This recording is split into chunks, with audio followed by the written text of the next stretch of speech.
Hey y'all. Hey. It is Confessions from 25 and I am back with some edifying content, period. So let me tell y'all. Okay, we just gonna get into the story.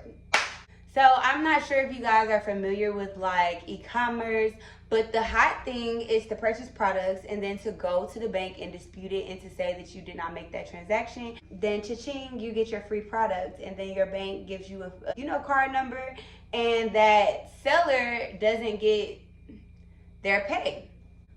I've been doing hair since 2014. I have not dealt with any like disputes, not no real disputes. I've had 2 clients dispute appointments and then I found a way to protect myself from disputes and I haven't really dealt with any. Let me stop doing that because I like that. Okay. But let me tell y'all the whole story and how, of course, I found a lesson in the story, and it is listen to your intuition. So originally, this girl from a local group and on Facebook, I have been watching her for a little bit, and I did, see her posting consistently on Facebook. So I guess she followed me at some point on Instagram, and we kind of just, we never talked or anything, but I've always kept her in mind as somebody that I wanted to work with. Something that I always do is try to force myself to collaborate with other people because I never collaborate with other people. Oftentimes, like when I'm really in hustle mode, I'm like, let me get somebody else on board so that, we could tackle 2 or 3 people and, really bring in money. And then my heart is so big. I see people doing things that I used to do and I have solutions like, for those things, or I have advice and I want to give it and I want to take people in and take them under my wing and teach them what I know so they can avoid the trial and error process. But a lot of times that's not what I'm supposed to be doing. I'm supposed to be focused on myself. I'm supposed to be consistent and doing other things. So long story short, I reached out to the girl and I was just telling her, I'm about to go on maternity leave. Not soon, but soon enough. And I was just thinking that I can kind of train her on what I do and get her clientele up. And then in that breath, when I'm on maternity leave, she can be like, selling bundles. I can be giving her a commission and we can do it like that. And then as well, I build loyalty because I've taught you how to expand your craft, how to, legalize your craft and everything and build it. So, you build loyalty and that builds people that they continuously want to work with you. So we were talking or whatever in the DM about not merging, but me kind of adding her to my business, just where, I need a braider. It'd be certain things like with Reagan, when I was pregnant, I had really, really bad carpal tunnel. So I wanted to just get somebody that can do like the work that is tedious for me and that they don't mind doing because I'm putting you on money or whatever. And then I was telling her about the bundles, like how I'll give you a commission for everything. But we didn't, I was taking my time and just kind of being led. So I was just getting to know her a little bit and discussing the options, but I didn't really go into, detail on anything. So one day, last week I was doing hair and randomly I got a cha-ching and I'm like, oh, but it's weird because, I'm so easily accessible to where people usually contact me before making an order. Usually, it's times where they don't. And usually when you refer somebody $370, like when you send them a sale that big, you'll be like, hey, I'm sending so-and-so, be on the lookout. So someone placed an order with me and I was like, bang. But on the order, I noticed that the name wasn't complete. Like it was just the last name. And then I also noticed that there was no phone number left, like attached to the order. It was just the email. So I automatically, because I hate having people's money and like feeling accountable for their things and not knowing how to truly get in contact with them. So I automatically emailed her and I was like, this is how you pick up your bundles. Here's my number so that you can, stay in contact. But the girl that I had met on Instagram was blowing my phone up and I'm like, stop texting me. Like, I'm doing hair. What are you doing? She was texting me saying that she had sent someone to order hair and the transaction was complete and that she needed the hair to be delivered. And I'm like, on my website, it says that you can pick up and it also says that you can have hair delivered, but it's only within a certain radius. So like if you stay 40 miles away, there's no delivery, you know what I'm saying? So she's texting me, blowing me up or whatever, and I text her back and I'm like, oh my God, thank you so much for sending her to me. I'm getting her order together right now. It was some discrepancies with a contact form, but I did email her. I don't deliver, it's too last minute. I have my own stuff going on today. Usually I need 24 hours to deliver, and it has to be within this certain area range, but y'all are free to come and pick it up. And then I told her that I would send her a commission, once the transaction was complete. So the girl texted me back. Well, she emailed me back, and then she ended up texting me. She texted me a different name. So she used a certain name to order, and then she texted me saying that she was a different name. So during that point, just because it was like my flashers was on, I was like, look, I need you to confirm, because there are name discrepancies. The name that you used to place the order doesn't match the email.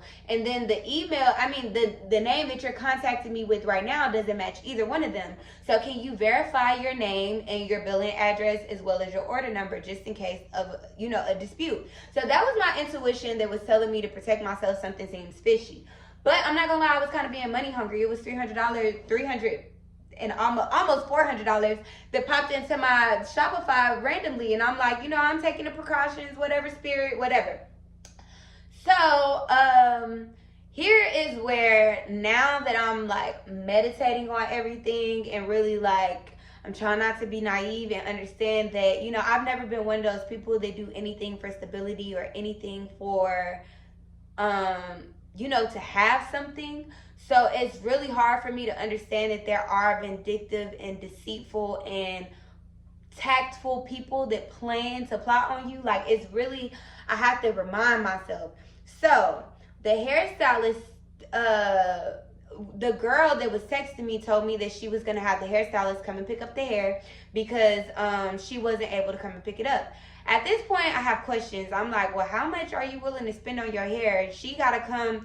You're going to have the hairstylist spend money on an Uber to come and get the hair from me. But, it was just like, look, ain't none of my business. I got paid. I got my verification details just in case something happened.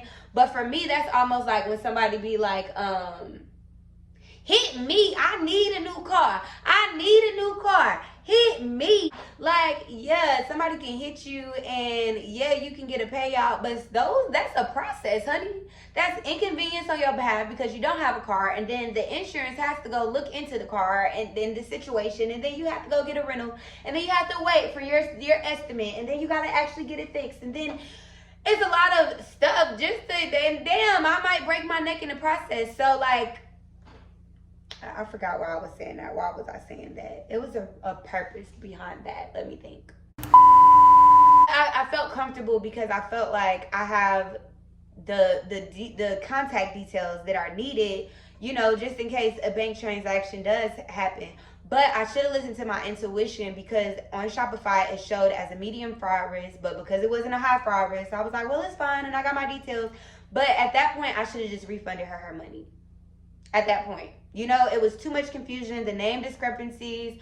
So this is where I'm saying the small lesson was for me to take accountability. I can't be mad that I got, a chargeback, because at the end of the day, there were things and premonitions or intuitive urges for me to be like, look, I'm not going to make this sale. It's too much going on. I'd rather have my products and make another sale from, a cleaner situation than this. But I continued, and I had all of these questions like about why they were doing all of this or whatever. So the hairstylist, she comes and she picks up the hair, and she was like, girl, I'm finna go do my client hair right now, so and so and so and so. And instead of me giving her not tuition, instead of me giving her the commission, she was like, oh, don't worry about it. I just want 2 melt bands. And melt bands, I sell them. It's to hold your lace in place. Okay, honey. So I was like, oh, that's nothing. Like, okay, I'll send you 2 melt bands.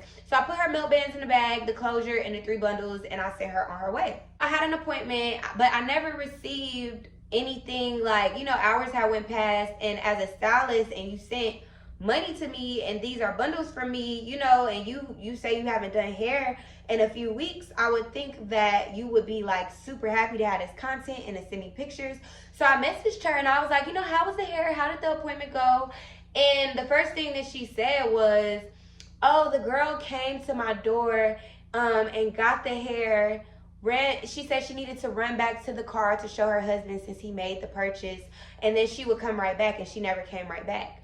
And it was just a red flag to me, because I text the girl, the hairstylist, about the name discrepancies and my concern about, you know, a dispute or whatever. And she was like, oh no, I talked to her, so and so and so and so, and you know, it's weird, but it's cool, she good people, whatever. So if she did that, if she ran off on you, if she came, got the hair, didn't get her hair done, ran to the car, I would think you would be like, girl, so-and-so, you know, this happened, I think you should, you know what I'm saying? Like, she didn't do that. I contacted her, and then that's when she told me, and it was kind of like, okay, next subject. And that's when I kind of stopped messaging her, because we were messaging like every morning and stuff. I stopped messaging her because I'm like, the vibe for me. But today when I was thinking, so then, lo and behold, 2 days later, I'm looking at my emails, because I always wake up and look at my emails in the morning, and I see that it was a chargeback open. And I'm like, I knew, like when I say I knew it. But my ass, my money hungry ass, I still went along with everything. And you know, like I said with the car situation, it's like, even though I somewhat protected myself, it's like, it's still a process, you know. I still gotta wait. And then not only was her transaction $386 or $85 or $75, whatever it was, it cost me $404, because Shopify charges you for the actual chargeback experience, because they don't take the money out of your account, but they take it from my future sales. So I have remitted the total, because I woke up, it's only 2:16 today, and somebody already, you know, purchased off of my store. So Shopify has their money, but the dispute process of me getting my money and then getting the money that they're holding that is incoming for me, because it's going into the money that is negative from the dispute. So it's like, whatever. But now that it's over, I'm really thinking, and I'm like, you know, I text the girl, and I told her, I texted the hairstylist, and I told her, I said, you know, she filed a dispute, and then I put like the hand over face emoji, and she was like, oh my gosh, really? Here, text me. But the number that she texts me from is the same area code that the girl texts me from, and it wouldn't be anything if it was like Houston 346 or 281 or 832. But it's the fact that they were both Atlanta area codes, 678 area codes. So it's like, are y'all connected, or are you the client? And did you finesse me for the bundles? You know what I'm saying? Because it just don't make sense to me. It's not making sense to me. So the girl texts me, the hairstylist texts me, and she was pretty much like, girl, but are you doing anything Friday? Just like nothing happened, pretty much. And so it's like, I feel finessed. I ain't gonna lie. But the lesson out of it is always follow my instinct. And going forward, I've been really focusing on my money and being consistent. And I feel like the devil, he just been placing stuff in my path to discourage me. Like even on Shopify, I opened up another Shopify account. So I have 2 Shopify accounts. And one of them, it was just like kind of an experiment. They're both beauty products. And I noticed that I can just sell my other beauty products through my main business, because I already have a following and they're already kind of interested in what I have to offer. So I decided that I wanted to delete that Shopify account, but I knew that I owed them for the upcoming subscription, because it was like that day that I owed that I made the decision I'm not going to obtain both of these websites. And it was an additional charge. It was invalid on that. And it's just like, so I had to call Shopify, and Shopify proved that it is not fraudulent, but it's an error in the system, and I have to wait for it. But I just feel like all these blocks are being placed to discourage me and to deter me. And I feel like the main lesson from this is going forward as I grow, because I'm going to grow, I'm going to be successful, my business is going to produce the results that I wanted to produce. So I know that this is just a lesson before I do bigger business and with more people, to, if there's any fraud risk, to abort mission. It's not worth it. I'd rather keep my product and have inventory on hand than to give it away and to owe for something that is rightfully mine, you know?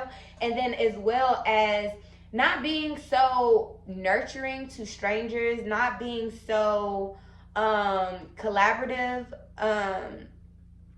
not doing it. You know, like I know that there will be instances where I am led to collaborate with people, but I've taken so many losses. Like in June, I sent out bath bombs and singing bowls to people, and that cost me out of my pocket. And it was for, you know, like influencers that weren't actual influencers, but people that I know show love and support to me. I just figured that they would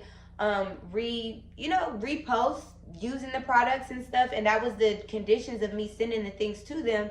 Haven't received any content. So it's like God showing me that everything that I need to do everything that I do in business needs to be in order. I need to have contracts set in place. I need to follow my intuition. There is no love in these streets. People are hungry and they will take from you. The same thing that I teach to my clients, because I'm always telling them, you have to, just because you book with somebody or somebody says, oh, top quality hair, people can sell you whatever. And people are hungry out here.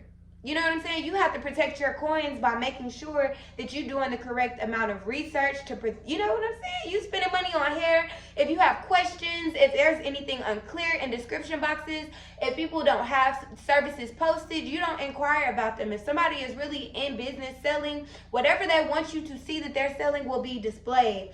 So basically the same advice that I give is like God urging me to take it, to be very cautious when doing business with people, knowing that people do anything for a few dollars. And I'm grateful because it was a period in time where I didn't have $400 to lose potentially, you know. And now after the transaction, I'm like, I know I'm protected if this is a real person that's just doing name play with their name. But if this is somebody that's card swiping cards, because the city and state was outside of Texas, so if this is somebody using cards and swiping cards, I ain't getting that money back, because that means that the real person whose card it is woke up and they're like, I don't know who Slim Styles is. This isn't my transaction, so I will not be protected. But if this is just the idiot that thought that they were going to confirm their booking details and their order confirmation and everything, and I have proof that you made this transaction via the information that you gave on the order number, and I had you verify your billing address, then I know I'm going to get it back. But you know what I'm saying? It's just some real energy out here that you have to protect yourself from. So I guess I'm learning to not be so naive, to not be so money hungry, to not be so quick to ignore those pure downloads that I get, you know. But I wanted to share this experience with y'all, because I don't want y'all, I want you to know that business, just because you go into business don't mean that everything will be easy. Just because you go into business does not mean that everybody will support you, especially if you think your family and friends will be your biggest supporters, because 9 times out of 10 they will not be. If they were, you would be where you needed to be right now. But those are people, it's about really being connected to your target audience and your soul tribe, and making connections with people and being led in every interaction, you know. So I'm glad that I learned that lesson, because I learned, and that's what I was saying. I haven't always had it to lose $400. Like, I'm just blessed to have a safety net and to have some stuff paid up and to be good and not really take it as a loss, but take it as a learning experience. And I'm forever grateful for that. So we'll see. It's saying that the bank will review my dispute by the 17th. So I'll know by the 17th if I win or not, which I should, because I'm official. I ain't gonna lie. I usually win disputes with the few that I've had, the 2 that I've had, or the 3 that I've had. So we're just gonna see. But it's definitely a learning experience, and I encourage you, when you're going through things, especially in business, instead of playing victim, or instead of taking it harsh, or thinking that, you know, my life is over, my business is over, I'm going to take all of my products off of my website, and I just can't do this anymore, and I'm not posting content. Like, being stuck in that shadow of, instead of learning from it, being stuck in it, we're not doing that. We're going to learn our lesson, move forward, and we're going to handle future business interactions and transactions differently. So yeah, I just wanted to be very transparent during the process, okay? Everything not glims and sweet. You know, God will always return, but it's about really absorbing the lessons and moving from there. So that's it. That's that on that. And thank y'all for watching. I have more videos coming, okay? And yeah.